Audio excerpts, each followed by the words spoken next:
Hello friends, welcome to my YouTube channel. कहाँ है आप सभी? जल्दी जल्दी आ जाए, स्टोरी शुरू होने वाली है मेरे दोस्त। आ गए सब? शुरू करें? ओके। तो ये स्टोरी एक छोटे से गांव की। वहाँ पर एक पति पत्नी बहुत खुशीपूर्वक अपना जीवन व्यतीत कर रहे थे। हालांकि वो गरीब थे, लेकिन अपने दैनिक जीवन में बहुत सुखी थे। उनके 4 बच्चे थे, 3 बेटियाँ और 1 बेटा। सबका पता है, उसकी माँ दिन भर काम करती, मजदूरी करती, लेकिन अपने बच्चों को खिलाना नहीं भूलती थी। नहीं कुछ रहता था तो आलू, हाँ सही सुना आपने, केवल आलू उबाल कर, सो दम आलू बनता है ना, वो दम आलू बना के उसे खिलाती थी और खुद भी खाती थी और खाकर सो जाती थी। फिर सुबह उठते ही काम में लग जाती थी।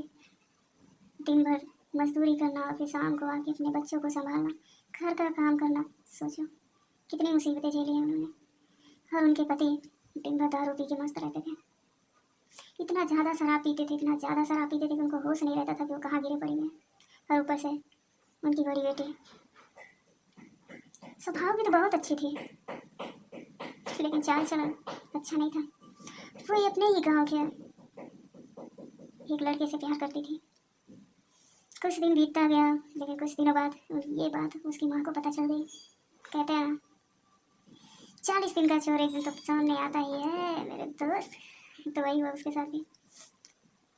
वो दिन भर उससे बातें करती। एक बार हुआ क्या था, सुनना जरा ध्यान से सुनना, ठीक है। एक बार हुआ क्या था कि उस लड़की के पास तो फ़ोन नहीं था, लेकिन फ़ोन जो था उसके मम्मी पापा के पास था। तो उसने क्या किया, अपनी माँ का फ़ोन चुरा लिया। अपनी माँ का फ़ोन उसने चुरा लिया और चुरा कर उसे पीछे पीछे घर के पीछे खेत होता है ना, उसमें फेंक दिया। अब उसकी माँ परेशान हो गई और उन्हें लगा कि ये फ़ोन तो कोई और ले गया है घर का कोई थोड़ी ले जाएगा। और वो पहुँच गई एक बाबा जी के पास और उनसे बोली कि मेरा फ़ोन कोई और ले गया है, तो जो भी ले गया हो बाबा जी कुछ ऐसा कर दीजिए कि वो मेरा फ़ोन ला के फेंक जाए। और ना फेंके तो वो समझ लो, ना रख जाए तो उसे बहुत दिक्कतों का सामना करना पड़े। इतना कह के सब तांत्रिक क्रियाएं वगैरह करवा के वो चली आई। लेकिन आने के बाद घर पता चला फ़ोन उनके घर पे है। तो जब वो बाबा जी तांत्रिक क्रियाएं जो भी किए हुए थे वो उन्हीं के ऊपर आ गया। घर में एकदम अशांति सी छा गया था। उसकी मम्मी भी बीमार होने लगी। और एक बार क्या हुआ पता है, उन्हें खून की उल्टियाँ होने लगी। फिर भी उस लड़की को शर्म नहीं आया।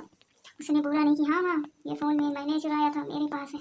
नहीं, वो अपनी माँ के जीवन के साथ खेलती रही।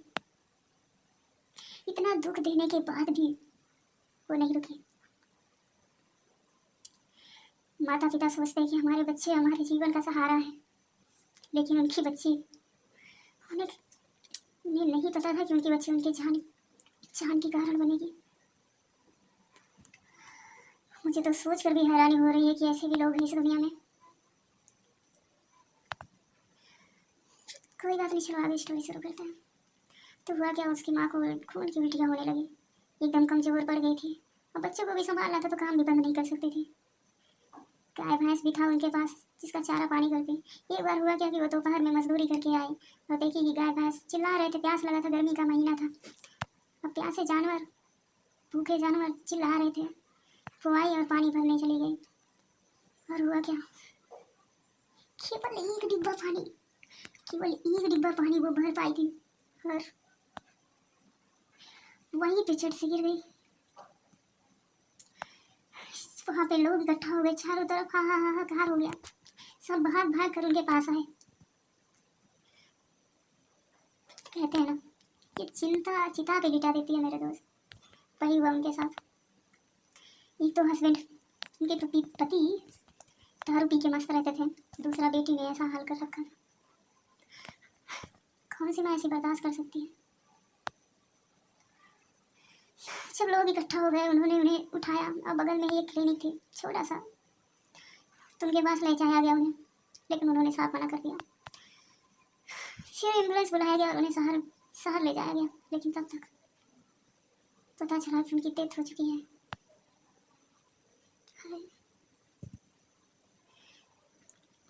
कैसे है, मुझे तो बोलते हुए आँख में आंसू आ रहा है। पता नहीं वो बच्चे कैसे थे जिन्होंने अपनी माँ के दर्द को ना समझा। जो माँ दिन रात उनके लिए परेशान रहती थी, उसी को आज चिता पे लिटा दिया। लेकिन मेरे दोस्त वो इतनी कट्टर लड़की थी कि माँ के मर जाने के बाद भी उसने ये नहीं बोला कि हाँ वो फ़ोन उसने चुराया था। लेकिन कहते हैं ना, सच को सामने लाना नहीं, सच अपने आप कोई लाए या ना लाए, कोई बताए या ना बताए, चलो लाख झूठ बोलता रहे, लेकिन सच एक नहीं एक दिन सामने आ जाता है।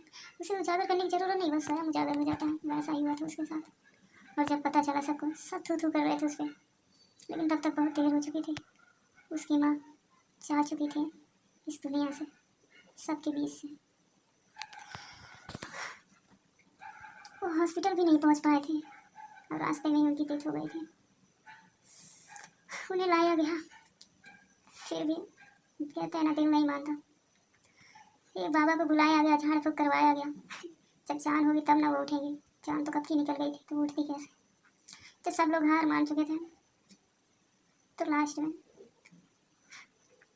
उनके साथ को बगीचे में ले जाके जलाया गया। और कुछ दिनों बाद स्टार्ट हुआ दूसरा खेल। उनकी आत्मा भटकने लगी, अपने घर के आसपास घूमने लगी। खासकर उसकी बेटी, जो उसकी मौत का कारण बनी थी, उसे वो दिखने लगी। वो जहाँ भी जाती, उसे ऐसा लगता कि उसकी माँ आ रही है और उसे मारने की कोशिश कर रही है। रात में वो जोरों जोरों से चिल्लाती है कि मम्मी मुझे मत मारिए, मम्मी मुझे मत मारिए, मुझसे गलती हो गई मम्मी, मम्मी मुझे मत मारिए। लेकिन उसकी माँ